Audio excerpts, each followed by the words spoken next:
चलो non metal की chemical property पढ़ने से पहले हम एक रिएक्टिविटी सीरीज देख लेते हैं क्या होती है। रिएक्टिविटी सीरीज इंपॉर्टेंट है।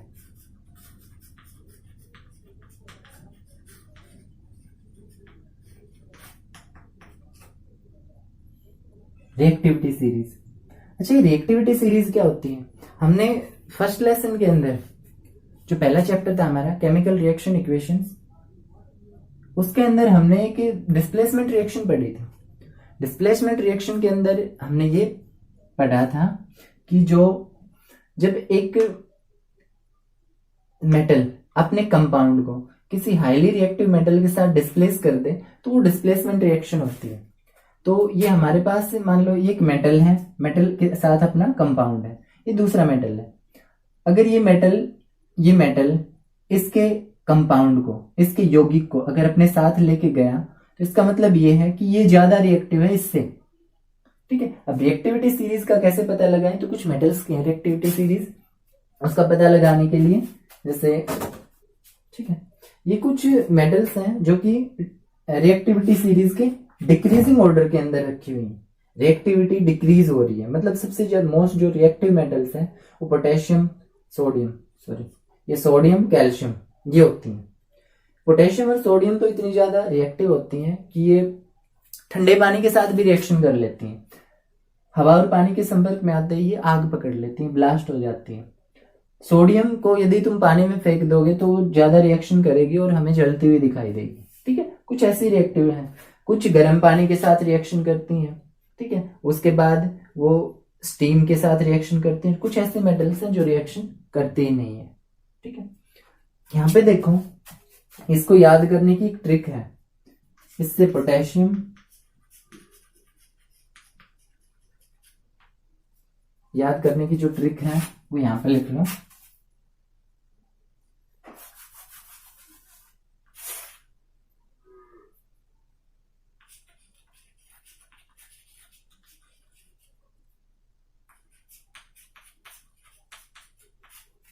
कार, मांगी, आल्टो, जिन, फरारी, फिर भी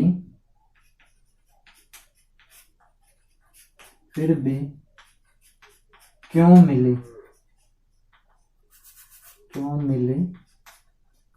सिल्वर ओडी।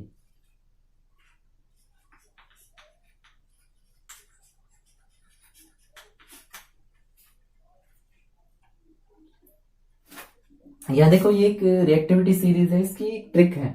यहाँ पे कोई भी नाम लिख सकते हो के से, ठीक है। यहाँ पे मैं नाम ले रहा हूं कार्तिक, कोई भी नाम हो सकता है।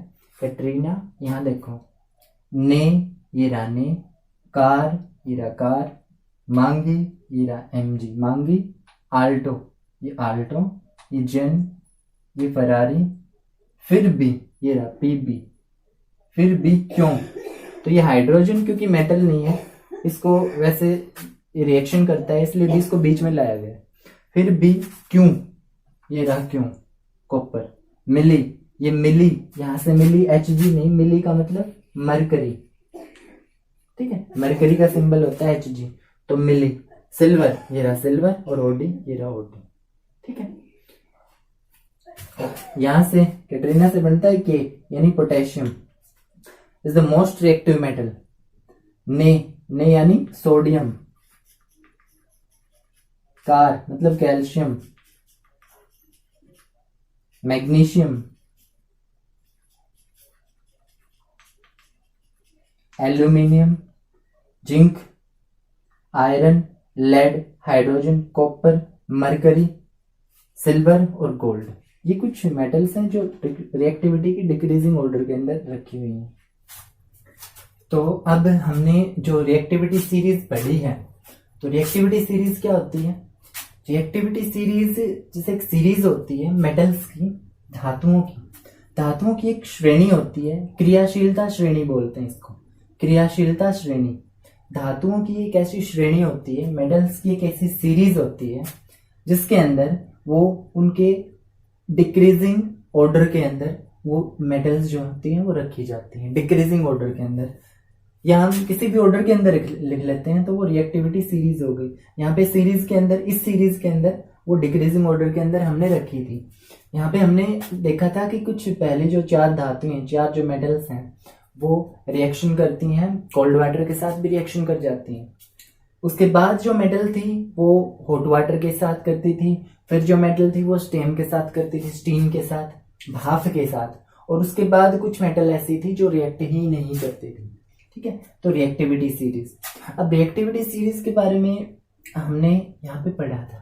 रिएक्टिविटी सीरीज वो कहाँ पर काम आती है, तो ये बताया था एक डिस्प्लेसमेंट रिएक्शन होती है। डिस्प्लेसमेंट रिएक्शन के अंदर हम एक 2 मेटल्स होती हैं, एक मेटल दूसरे मेटल के पास मेटल के कंपाउंड होते हैं। उस जो मेटल का कंपाउंड होता है दूसरी मेटल के साथ उसको डिस्प्लेस कर देता है। तो वो डिपेंड करता है कि जो मेटल ने, जिस मेटल ने अपना कंपाउंड डिस्प्लेस किया है वो मेटल कितना रिएक्टिव है। अगर वो दूसरे मेटल के साथ ज्यादा रिएक्टिव होगा दूसरे मेटल से, तो वो अपने कंपाउंड को डिस्प्लेस नहीं करेगा। अगर वो कम रिएक्टिव होगा, जैसे कॉपर सल्फेट है, आयरन के साथ हम रिएक्शन करवाएं कॉपर सल्फेट की आयरन के साथ, तो आयरन और कॉपर सल्फेट में से जो हमारे पास रिएक्टिव है, मोर रिएक्टिव, वो कौन सा है? जैसे इस रिएक्टिविटी सीरीज में से पोटेशियम, सोडियम, कैल्शियम, मैग्नीशियम और एल्यूमिनियम, जिंक, आयरन, फिर लेड, फिर हाइड्रोजन मेटल नहीं है, फिर कॉपर। अब यहाँ पे हमारे पास था, जैसे ये आयरन है, आयरन को मैं रिएक्ट करवा रहा हूँ कॉपर सल्फेट के सॉल्यूशन के साथ, तो क्या होगा? आयरन कॉपर सल्फेट के सॉल्यूशन के साथ जब रिएक्ट करेगा तो हमें ये देखना है कि जिसके पास कंपाउंड है वो कितना पावरफुल है, वो रिएक्टिव है या नहीं है। अब यहाँ पे देखो, इसमें आयरन पहले आ रहा है, कॉपर बाद में आ रहा है, तो आयरन ज्यादा रिएक्टिव है, कॉपर रिएक्टिव कम है आयरन के मुकाबले। कॉपर कम क्रियाशील है लोहा, ये जो लोहा है आयरन है इसके मुकाबले, तो रिएक्शन होगी यहाँ पे। ये आयरन ज्यादा रिएक्टिव है तो ये SO4 को अपने साथ लेके जाएगा, तो FeSO4 और प्लस कॉपर अकेला। अब अगर तुमसे ये कह दें कि भाई अब बताओ रिएक्शन होगी या नहीं होगी, FeSO4 plus Cu, ferrous sulphate और कॉपर, यहाँ रिएक्शन होगी या नहीं होगी, तो हमें देखना है कि आयरन जो है वो कॉपर से ज्यादा पावरफुल है, ज्यादा रिएक्टिव है, तो उसके पास जो कुछ भी होगा, ये अपना जो कंपाउंड है, ये जो यौगिक है, ये इसके पास होगा, ये कॉपर के साथ डिस्प्लेस नहीं करेगा क्योंकि आयरन ज्यादा रिएक्टिव है। ठीक है, तो यहाँ पे हमने देखना है कि रिएक्टिव कौन सा है। अगर कोई कंपाउंड जो ज्यादा रिएक्टिव है, कोई हमारे पास मेटल है जो ज्यादा रिएक्टिव है, तो उस कंपाउंड जो दूसरे वाला मेटल होता है वो अपने कंपाउंड को डिस्प्लेस कर देते हैं। ठीक है, या ये कह सकते हैं कि जो पावरफुल है वो इसके साथ इसका जो सल्फेट है या इसका जो कंपाउंड है वो छीन के ले जाता है और इसको अकेला छोड़ देते हैं। तो ये डिस्प्लेसमेंट रिएक्शन थी, इसी के अंदर काम आती है। कुछ एग्जाम के अंदर भी पूछेंगे कि बताओ भी, एक हाईली रिएक्टिव मेटल दे देंगे, कुछ इस तरह की रिएक्शन दे देंगे, बताओ भी रिएक्शन होगी या नहीं होगी, होगी तो कैसी होगी, हमें क्या मिलेगा। क्या इस तरह की भी रिएक्शन दे सकते हैं, बताओ भी होगी या नहीं होगी, होगी तो क्यों होगी, नहीं होगी तो क्यों होगी, और हमें क्या मिलेगा। ठीक है, तो यहाँ पे इस केस में हम लिखेंगे कि यहाँ पे कोई रिएक्शन नहीं होगी, यहाँ पे अगर आगे देखें तो कोई रिएक्शन नहीं होगी। ठीक है, उसके बाद कुछ क्वेश्चंस हैं, उन क्वेश्चन के अंदर जैसे कि हम तुम्हारी बुक के अंदर क्वेश्चन है रिएक्टिविटी सीरीज के बेसिस पर। जैसे कि पहला क्वेश्चन है, why sodium kept emerged in the kerosene oil. Sodium को हम, ये सोडियम है, सोडियम को हम केरोसिन के ऑयल में डुबो करके क्यों रखते हैं? तो सोडियम है या पोटेशियम है, इसको केरोसिन के ऑयल में डुबो करके क्यों रखते हैं? क्योंकि केरोसिन मतलब मिट्टी का तेल, क्योंकि सोडियम जो होती है वो वेरी रिएक्टिव मेटल, बहुत ज्यादा रिएक्टिव मेटल होती है, हवा और पानी के संपर्क में आते ही ये ब्लास्ट हो जाती है, जलने लगती है, हम ये ऐसा कहेंगे, हवा और पानी के संपर्क में आते। तो एयर का कांटेक्ट न हो और वाटर का कांटेक्ट नहीं हो, हवा और पानी का संपर्क नहीं हो, इसलिए हम इसको सोडियम को केरोसिन के ऑयल के अंदर डुबो करके रखते हैं। ठीक है, दूसरी हमारे पास क्वेश्चन है कि आयरन की स्टीम के साथ रिएक्शन लिखनी है, आयरन की स्टीम के साथ। जैसे ये आयरन है, ठीक है, ये आयरन हो गया। स्टीम, स्टीम होता है H2O, पानी होता है वो, लेकिन गैस की फॉर्म में, ठीक है। यहाँ पे ये स्टीम है, हो गया।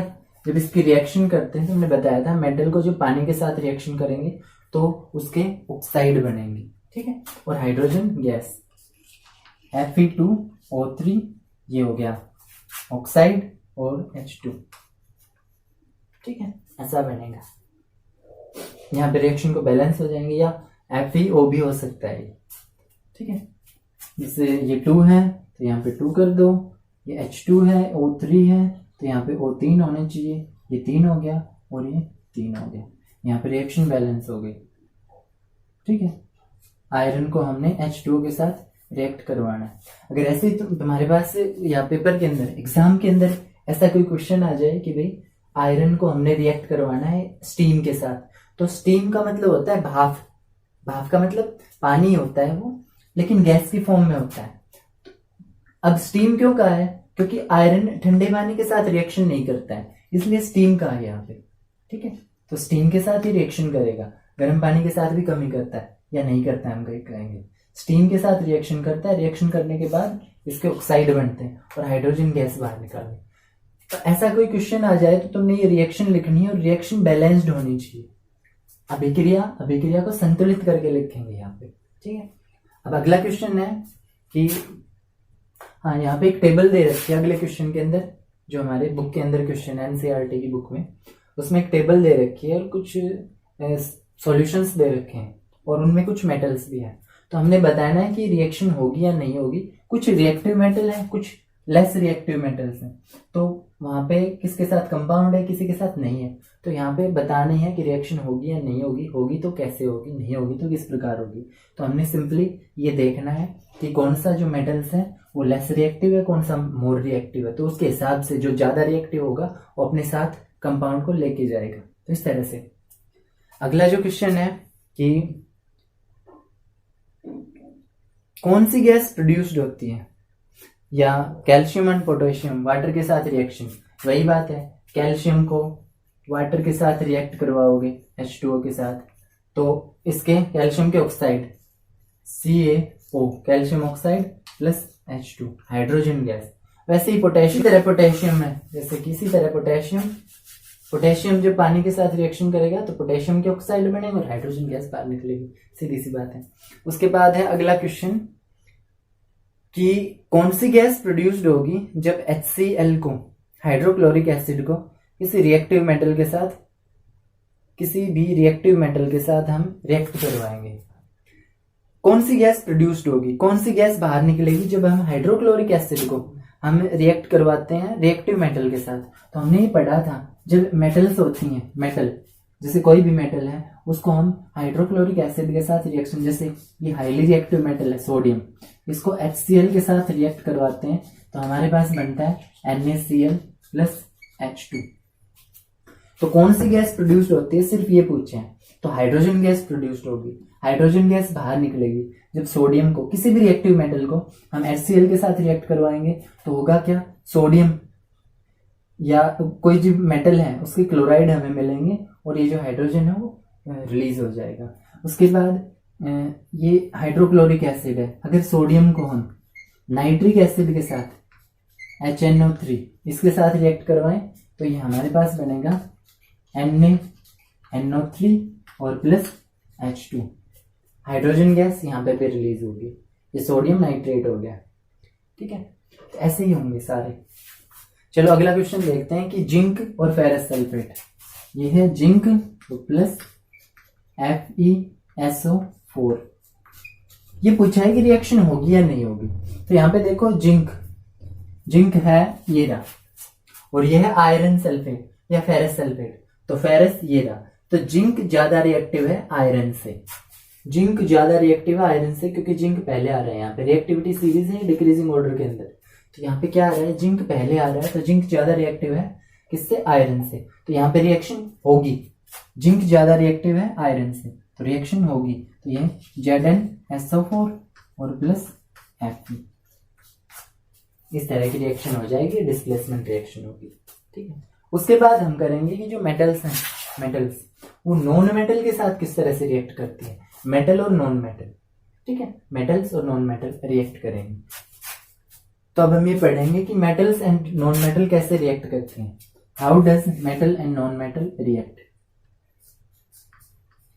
How does metals and non metals react, कैसे रिएक्ट करती हैं मेटल और नॉन मेटल्स। तो बेसिकली हमारे पास कुछ मेटल्स हैं और कुछ नॉन मेटल्स हैं। मेटल्स के अंदर भी मैंने बताया था कि रिएक्टिव मेटल्स, जो मेटल्स की रिएक्टिविटी सीरीज है, रिएक्टिविटी की डिक्रीजिंग ऑर्डर के अंदर हमने जो मेटल्स रखे थे वो कुछ मेटल ले लेते हैं हमें। जैसे हमें उसका पता होना चाहिए, सोडियम, ये हमारे पास सोडियम हो गया या मैग्नीशियम हो गया। हम दो मेटल्स या कोई भी दो मेटल चूज कर रहे हैं। ठीक है, ये मेटल हो गई।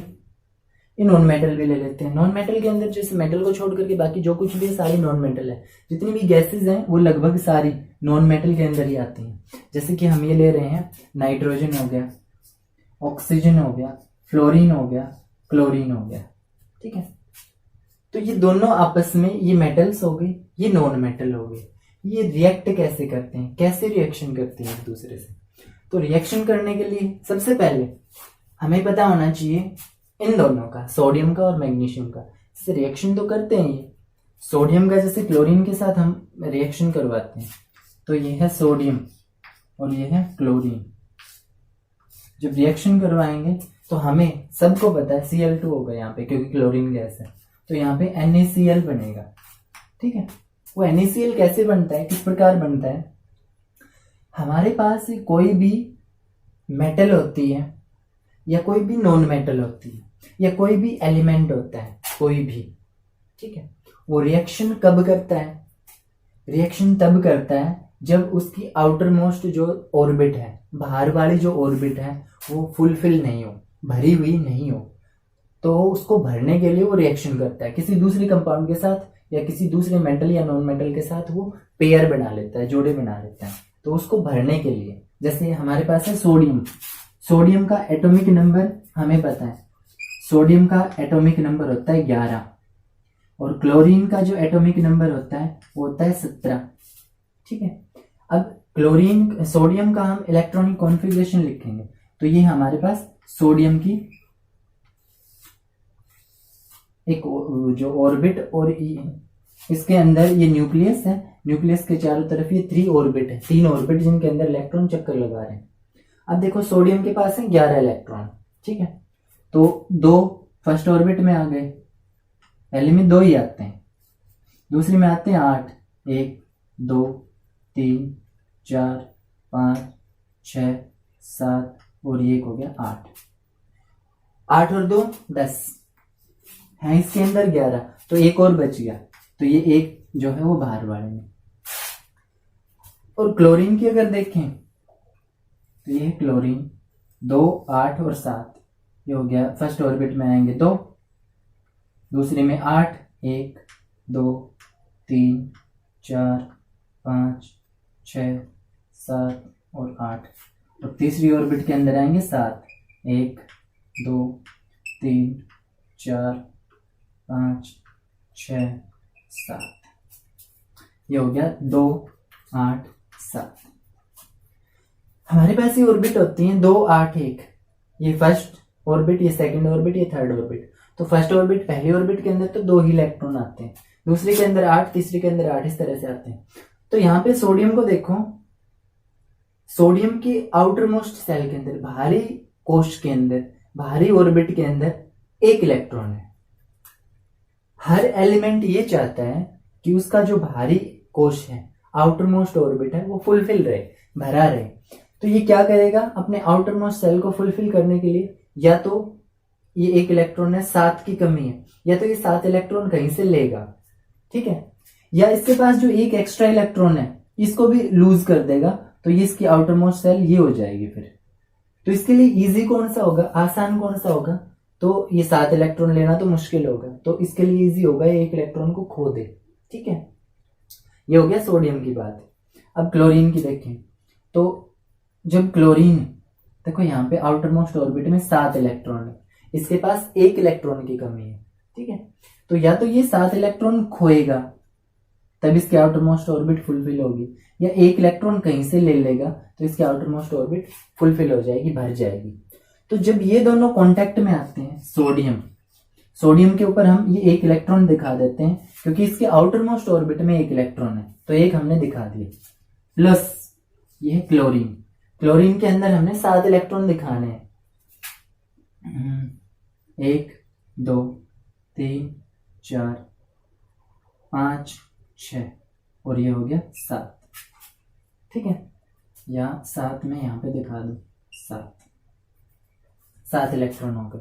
अब सोडियम का जो 1 इलेक्ट्रॉन है ये यहाँ पे चला जाएगा जब ये दोनों कांटेक्ट में आते हैं दोनों। तो सोडियम और क्लोरीन के अंदर जो बॉन्ड बनता है, ये जो बंधते हैं तो वो आयोनिक बॉन्ड होता है।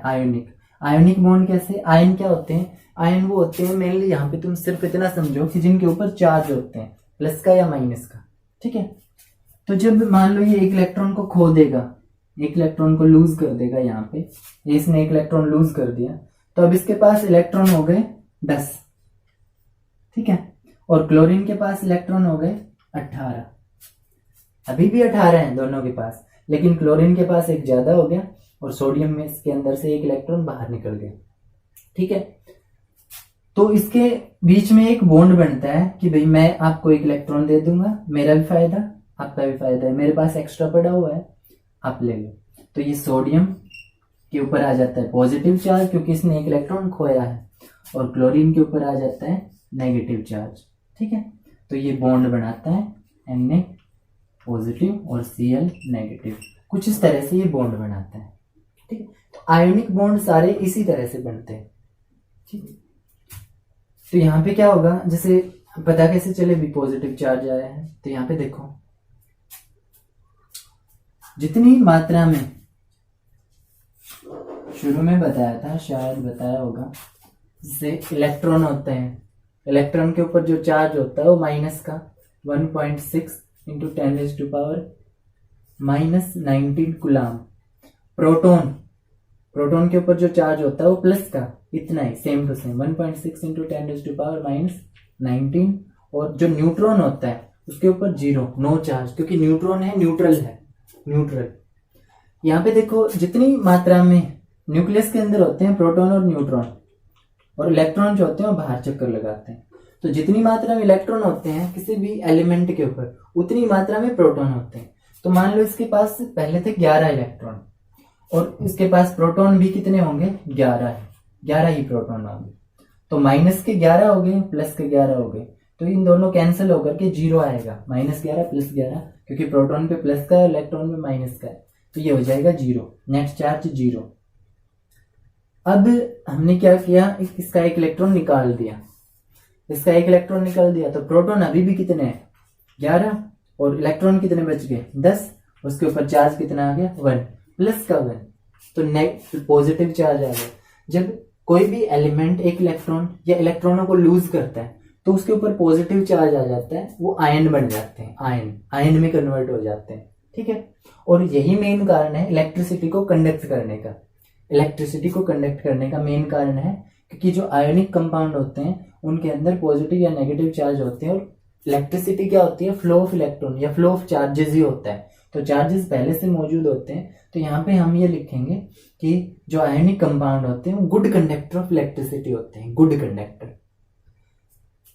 अब इसी तरह से ये जो मैंने अभी किया है, ये सोडियम क्लोराइड का इलेक्ट्रॉन डॉट स्ट्रक्चर भी है, इस तरह से ये इलेक्ट्रॉन डॉट स्ट्रक्चर भी है। अगर एग्जाम में आ जाए कि भाई ऑक्सीजन का इलेक्ट्रॉन डॉट स्ट्रक्चर बनाओ, तो इलेक्ट्रॉन डॉट स्ट्रक्चर कैसे बनाओगे, जैसे हमें ऑक्सीजन के बारे में सारी चीजें पता होनी चाहिए। ऑक्सीजन गैस कहे तो O2 लिखना है, खाली ऑक्सीजन कहे तो ऑक्सीजन खाली O लिखना है।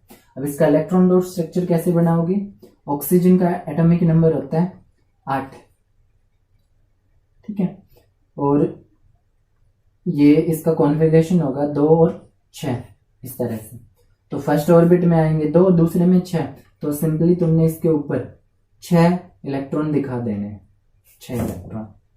ठीक है, 6 इलेक्ट्रॉन जब दिखा दोगे तो ये हमारे पास इलेक्ट्रॉन डॉट स्ट्रक्चर बन जाएगा। या तुम इस तरह से भी बना सकते हो कि ये हो गया फर्स्ट ऑर्बिट 2 और ये हो गया दूसरा ऑर्बिट, इसके अंदर है 1 2 3 4 5 6, ये हो गया, ये ऑक्सीजन का। ये इलेक्ट्रॉन डॉट स्ट्रक्चर है, ये पेपर में पूछा जाता है हमेशा। हम जैसे कि एक और कंपाउंड ले लेते हैं, MgO ले लेते हैं हम, MgO। ये किस प्रकार रिएक्शन करता है, मतलब मैग्नीशियम जब ऑक्सीजन के संपर्क में आता है तो MgO बनता है। वो कैसे बनता है, मैग्नीशियम ऑक्साइड।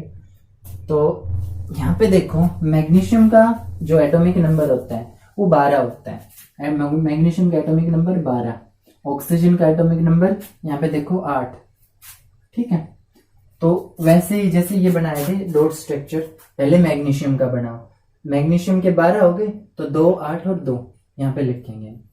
ठीक है, 12, और यहाँ पे है ऑक्सीजन, यहाँ पे मैं 2 इलेक्ट्रॉन डाल देता हूँ, यह है ऑक्सीजन, यहाँ पे हो जाएगा 2 और 6। ऑक्सीजन का मैं दोबारा बना लेता हूँ, ये हो गया फर्स्ट ऑर्बिट में 2 इलेक्ट्रॉन और सेकंड ऑर्बिट में 1 2 3 4 5 6 इलेक्ट्रॉन। ठीक है, ये ऑक्सीजन का है। अब होगा क्या, यहाँ पे मैं इलेक्ट्रॉन डॉट या इसकी फॉर्मेशन बना रहा हूं। तो मैग्नीशियम के आउटर मोस्ट ऑर्बिट में 2 इलेक्ट्रॉन, तो मैग्नीशियम लिखना है और इसके आउटर मोस्ट ऑर्बिट में जितने इलेक्ट्रॉन है 2, उन दोनों को तुमने यहाँ पे लिख देना है। चलो एक को ऊपर लिख लेता हूं मैं, एक को नीचे लिख लेता हूं। ओके, अच्छा अब है प्लस, यह ऑक्सीजन।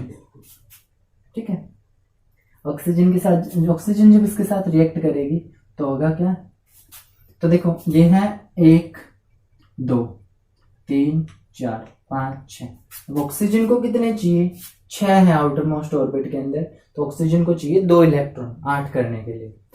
मैग्नीशियम को क्या चाहिए कि 2 इलेक्ट्रॉन को लेके जाए, तो जब ये दोनों संपर्क में आते हैं दोनों, तो ये 1 इलेक्ट्रॉन यहां से, ये 1 इलेक्ट्रॉन यहां से, तो दोनों इलेक्ट्रॉन ये यहाँ पर आ जाते हैं। जब ये दोनों इलेक्ट्रॉन आते हैं तो मैग्नीशियम ने 2 इलेक्ट्रॉन खोए हैं तो Mg2+ हो जाता है, ऑक्सीजन ने 2 इलेक्ट्रॉन पाए हैं तो 2 नेगेटिव हो जाता है। तो इस तरह से बॉन्ड बनता है और ये आयोनिक बॉन्ड है। ठीक है, MgO। तो इस तरह से बनता है डॉट स्ट्रक्चर और formation of magnesium oxide, sodium chloride या किसी भी की हम कर सकते हैं यहाँ पे। तो ये आयोनिक कंपाउंड है। अब आयोनिक कंपाउंड्स की कुछ प्रॉपर्टी होती हैं। ठीक है, सबसे जैसे पहली प्रॉपर्टी मैंने एक बार बता दिया कि जो आयोनिक कंपाउंड होते हैं वो बहुत ज्यादा, जो बॉन्ड होता है इन दोनों के बीच में वो स्ट्रॉन्ग बॉन्ड होता है, बहुत ज्यादा स्ट्रॉन्ग बॉन्ड होता है, और उस बॉन्ड को तोड़ने के लिए हमें बहुत ज्यादा एनर्जी देने की जरूरत होती है। तो एनर्जी जितनी ज्यादा हम देंगे उतना इसका बॉइलिंग पॉइंट बढ़ेगा। मान लो हमने इसको एनर्जी दी, ठीक है, तो कितनी एनर्जी पे वो टूटना शुरू होता है, ये बॉयल होना शुरू होता है या मेल्ट होना शुरू होता है, तो वो होता है उसका मेल्टिंग पॉइंट। कितने टेम्परेचर पे, कितने डिग्री टेम्परेचर पे वो कोई भी सॉलिड मेल्ट होना है, मेल्ट का मतलब पिघलना शुरू होता है, उसको बोलते हैं उसका मेल्टिंग पॉइंट, मेल्टिंग। ठीक है, अच्छा कितने टेम्परेचर पर कोई लिक्विड, वो लिक्विड से वेपर बनना शुरू होता है, मतलब वो उबलना शुरू होता है या द्रव से भाप अवस्था में कन्वर्ट होना शुरू होता है, उसको बोलते हैं उसका बॉइलिंग पॉइंट, बॉइलिंग पॉइंट या क्वथनांक। जैसे पानी है, पानी को 100 डिग्री सेल्सियस के ऊपर जब उबालते हो तो वो बॉयल होना शुरू होता है, तो उसका बॉइलिंग पॉइंट हो गया, क्वथनांक हो गया। ठीक है, कोई जो लिक्विड है वो कितने टेम्परेचर पर लिक्विड से सॉलिड की फॉर्म में जाना शुरू होता है, तो उसको बोलते हैं फ्रीजिंग पॉइंट। हमने फ्रीज कर दिया उसको, उसके टेम्परेचर को बहुत ज्यादा कम कर दिया जिसकी वजह से वो फ्रीज हो गया। ठीक है, उसको बोलते हैं फ्रीजिंग पॉइंट या हिमांक, हिमांक को बोलते हैं उसको। जैसे पानी है, पानी को हम 0 डिग्री सेल्सियस पे रखेंगे तो वो बर्फ बन जाएगा, और बर्फ है सॉलिड स्टेट, बर्फ बनना शुरू होगा, तो बर्फ है सॉलिड स्टेट, और जो वाटर है वो है लिक्विड स्टेट। जो बर्फ है वो वाटर की ही सॉलिड स्टेट है, तो हम क्या कहेंगे कि पानी का जो हिमांक है या फ्रीजिंग पॉइंट है वो 0 डिग्री सेल्सियस है। एक चीज का ध्यान रखो कि जितने भी लिक्विड होते हैं या पानी की मैं बात करूं, अगर उसका टेम्परेचर हम कम करते हैं तो टेम्परेचर कम करते हैं उसकी डेंसिटी बढ़ जाती है, ठीक है। मतलब हम उसमें कम डूबते हैं। जैसे गर्म पानी होगा उसमें कोई भी व्यक्ति जल्दी डूब जाएगा, ठीक है, सरफेस टेंशन नहीं होगा उसमें, उसकी डेंसिटी बहुत कम होगी। पानी के अंदर नमक डाल देते हैं तो उसकी डेंसिटी बढ़ जाती है, उसके अंदर बहुत ज्यादा, जिससे कोई भी वस्तु होती है वो मुश्किल से डूबती है। जैसे मृत सागर है डेड सी, उसके अंदर वो इतना ज्यादा खारा है कि उसके अंदर कोई भी व्यक्ति, कोई भी इंसान डूबता नहीं है, ठीक है, क्योंकि उसकी डेंसिटी बहुत ज्यादा हो जाती है उस पानी की। जैसे ही वो 0 डिग्री सेल्सियस होगा, मतलब वो उसका टेम्परेचर हम कम कर रहे हैं, जैसे ही 0 डिग्री सेल्सियस होगा तो पानी बर्फ बन जाएगा, मतलब ठोस अवस्था में आ जाएगा। अब हम डूब ही नहीं सकते, अब तो उसके ऊपर के भी चल सकते हैं, ठीक है। तो सरफेस टेंशन बहुत ज्यादा हो जाएगी उसकी, तो ये इस चीज का ध्यान रखो। उसके बाद जो प्रॉपर्टी है, हम प्रॉपर्टी पढ़ रहे थे, तो पहली प्रॉपर्टी ये हो गई आयोनिक कंपाउंड की कि उसका मेल्टिंग और बॉइलिंग पॉइंट बहुत ज्यादा हाई होता है, इनको तोड़ने के लिए बहुत ज्यादा एनर्जी की जरूरत पड़ती है। दूसरा, जो आयोनिक कंपाउंड होते हैं वो गुड कंडक्टर ऑफ इलेक्ट्रिसिटी होते हैं, ये पहले ही बता चुके हैं, गुड कंडक्टर ऑफ इलेक्ट्रिसिटी।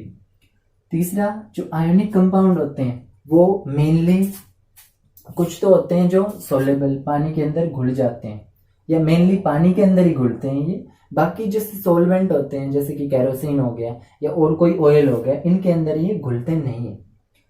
तो सोलवेंट और सोल्यूट क्या होते हैं, 9th क्लास में पढ़े हो। सोलवेंट वो होते हैं जिसके अंदर कोई भी वस्तु को हम घोलते हैं, या दो मिक्सचर है हमारे पास, उसके अंदर जो ज्यादा क्वांटिटी में है उसको मेनली सोलवेंट कहेंगे, और जो कम क्वांटिटी के अंदर है उसको सोल्यूट कहेंगे। जैसे पानी है, पानी के अंदर हम शुगर को डाल रहे हैं, शुगर को डाल रहे हैं, तो जो वाटर है इसके अंदर पानी, वो पानी होगा सोलवेंट, विलायक, ठीक है, विलायक हिंदी में बोलते हैं विलायक। और जो शुगर है, जो चीनी है, वो होगा सोल्यूट, मतलब विलेय, जो मिल रहा है इसके अंदर, घुल रहा है। तो जैसे सोलवेंट ये हो गए कैरोसिन, उसके अंदर ये घुलते नहीं है, मिक्स नहीं होते, ठीक है। इलेक्ट्रॉन डॉट स्ट्रक्चर होते हैं हमारे पास, वो इंपॉर्टेंट है एग्जाम के पॉइंट ऑफ व्यू से भी, और आगे जो क्लासेस में तुम पढ़ोगे उसमें भी बहुत ज्यादा काम आएंगे। ये कंपाउंड कैसे बनते हैं, ये 9th क्लास में तुम पढ़ चुके हो कि भाई सोडियम और मैग्नीशियम है तो NaCl होता है, MgCl2 होता है, क्यों होता है वो तुम पढ़ चुके हो। सबसे पहले हमने क्या निकालनी है, इसकी ऑक्सीडेशन स्टेट निकालनी है, वैलेंसी निकालनी है, यहाँ पे वैलेंसी कहेंगे, उसकी वैलेंसी निकालनी है, वैलेंसी दोनों के नीचे लिखनी है और क्रॉस मल्टीप्लाई कर देंगे, तो हमारे पास क्या होगा, जो कंपाउंड है वो बन जाएगा। इस तरह से कंपाउंड बनते हैं। तो ये जो डॉट स्ट्रक्चर है या कंपाउंड का फॉर्मेशन है, आयोनिक कंपाउंड की प्रॉपर्टीज क्या क्या हैं, और ये जो क्वेश्चन मैंने अभी अभी सोल्व करवाया है कि भाई इसको कैरोसिन के ऑयल में डालकर क्यों रखते हैं, स्टीम के साथ रिएक्शन लिखो, जिंक की फेरस सल्फेट के साथ रिएक्शन लिखो, तो इस तरह की सारे ये जो क्वेश्चन है ये करने हैं। प्रॉपर्टी याद होनी चाहिए आयोनिक कंपाउंड की, ये मोस्ट इंपॉर्टेंट है। और आयोनिक जो कंपाउंड है उनकी फॉर्मेशन होगी और इलेक्ट्रॉन डॉट स्ट्रक्चर हो गया, ये हर बार एग्जाम के अंदर पूछा जाता है, ठीक है। तो ये करने